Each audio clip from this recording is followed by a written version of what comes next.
আমি এমপি হই না হই, প্রত্যেকটা পূজায় আমি এই মন্দিরে দাওয়াত নিতে চাই। প্রত্যেকটা মানুষের সাথে আমার হৃদয়ের সাথে কমিউনিকেশন রাখতে চাই, তাহলেই আমি রাজনীতি করব, না হলে আমি করব না। ভোটের আগে অনেক কথা অনেককে দিবেন, অনেকেই বলে আমরা হয়তো বা সেরকম কি করি নাই, পাই নাই, কিংবা পরে দেখা গেলো কাউকে খুঁজে পাওয়া যায় না। আজকে আপনি আমাকে বলে যাচ্ছেন, আমি আপনাকে উদাহরণ দিচ্ছি, সে বলে যাচ্ছেন যে বোন তোমার কথা বলো, তুমি একটু আমার সাথে যোগাযোগ করো তো, ব্যাস আপনার ভোটের পরে আমি আপনার সাথে যোগাযোগ করলাম, আপনি বললেন কি আপনি সিরিনা চাও, কিন্তু এই উৎসাহটা আপনি সারা জীবন ধরে রাখতে হবে, কারণ ভোট করলাম একবার না, হয়তো আপনি 5 বছর পরে আপনার রিপিটে আরেকজন আসতে পারে, আপনি যেরকম ইয়ং আরেকজনও ইয়ং দাঁড়াইতে পারে, পারে না? দেশ পরিবর্তনশীল হয়েছে, যে কারণে আমি নতুনত্ব নিয়ে থাকতে চাই, এবং আমি 5 বছরের জন্য না, 50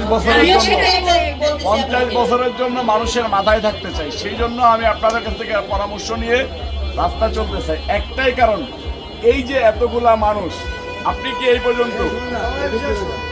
পর্যন্ত আমাকে বলেন তো যে এইখানকার যে কয়জন মা বোন আছে, কারো কাছ থেকে কখনোই কোনো ক্যান্ডিডেট এসে এরকম কথা বলেছে কিনা? সবাই এসে ওইখানে বসে মাউথে 2 মিনিট কথা বলে চলে যায়। আমি সেটাই বলতেছি, আপনি এবার প্রবীণ, আপনি ওই নবীন, আপনি এটাই দেখাইতেছেন যে এই কোয়ালিটিতে চললে ভালো হয়। আগে কি সোশ্যাল মিডিয়া ছিল? আগে বললাম সোশ্যাল মিডিয়া ছিল না, মানুষে আসছে, সোশ্যাল মিডিয়ার কোনো ভিডিও ছিল না, ভিডিও আপনি আজকে ভিডিও করার জন্য কথা অনেকেই বসেন যে না আমার ভিডিও 2-4টা ভাইরাল করতে হবে, ব্যাস আমি এখানে একটু বক্তব্য দিলে আমার ভিডিওটা ভাইরাল হবে, ঠিক আছে, এজন্য অনেকে বসে। এখন আমি তো সেটাই বলতেছি যে হয়তো আপনি এবার ভিডিও করে নিলেন, আপনি এবার জিতে গেছেন, কিন্তু আপনার এমনি বলছেন 50 বছর দিতে হবে, 50 বছর দেওয়ার জন্য যে কর্মকাণ্ডগুলো সেগুলোও চালিয়ে যেতে হবে। আমাকে একটা গোষ্ঠী মেরে ফেলতে চাই। আপনি হয়তো যদি সোশ্যাল মিডিয়া দেখে থাকেন, আমার ফেসবুক আইডির নাম রবিউল ইসলাম নয়ন, সার্চ দিলে সবাই পাবেন। অনেকবার আমাকে মেরে ফেলার জন্য টার্গেট করা হয়। আমি এলাকায় গানম্যান তো ভালো পাওয়া যায়, তাই না? আমি গানম্যান নিয়ে চলতে চাই না। কেন? আমি গানম্যান নিয়ে চললে আমার এলাকার যেসব মা বোন থাকবে তারা চিন্তা করবে, ও উনি মনে হয় একটু স্পেশাল, গানম্যান নিয়ে চলাফেরা করে। আমি চিন্তা করছি যে আমার সৃষ্টিকর্তা আমার হায়াত নির্ধারণ করে রাখছে, যেদিন আমার মৃত্যু হবে সেদিন হয়ে যাবে।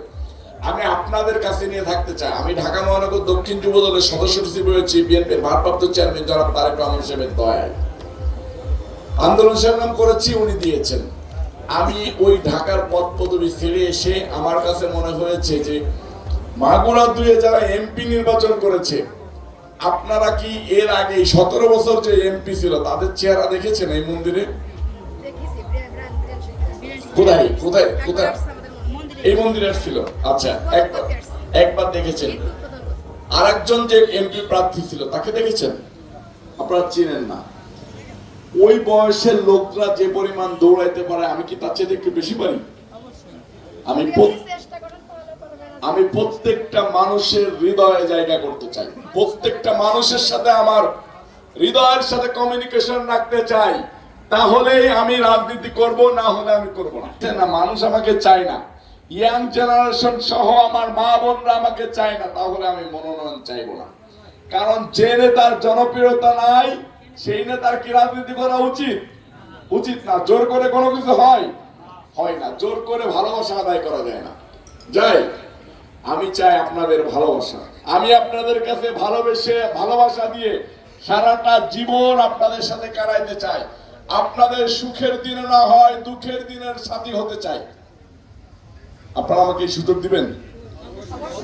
যদি দেন তাহলে আমি মনোনয়ন কিনবো, না হলে কিনবো না। ঠাকুমার কাছ থেকে আমি দোয়া নিতে চাই।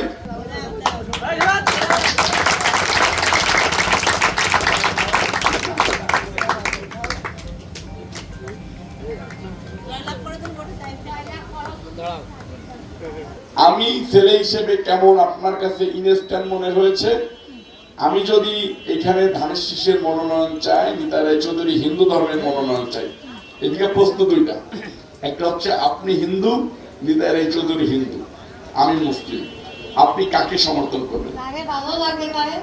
কাকে ভালো লাগে?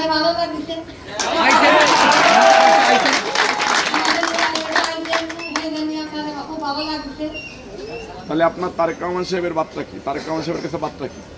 মনোনয়ন কাকে দেওয়া হোক?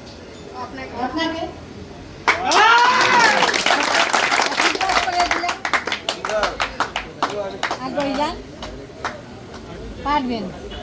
আমি আমার মা বোনদের কাছে আর একটা জিনিস তাহলে বলে গেলাম, জানি না সৃষ্টিকর্তা আমাকে আপনাদের জনপ্রতিনিধি করবে কিনা, আপনাদের খাদেম করবে কিনা।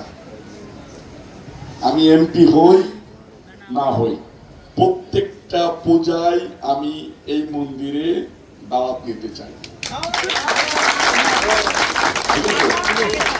আমি যদি নাও আসতে পারি, কোনো কারণে যদি নাও আসতে পারি, আমার প্রতিনিধি কিন্তু আপনাদের কাছে আসবে। তবে চেষ্টা করবেন। হ্যাঁ, আমি সব সময় চেষ্টা করব। আর একটা জিনিস হচ্ছে যে আমার নাম রবিউল ইসলাম নয়ন, ফেসবুকে বাংলায়ও দেওয়া আছে পেজ, ইংলিশের দেওয়া আছে, এবং আমার নাম্বার সবার কাছেই আছে মোটামুটি, চাইলেই এখন কেউ পেয়ে যাবেন। আমি আপনাদের বিপদে আপদে আপনাদের প্রথম কলটা আমার কাছে যেন যায়, যে নয়নের কাছে গেলে আমরা আশ্রয় পাবো।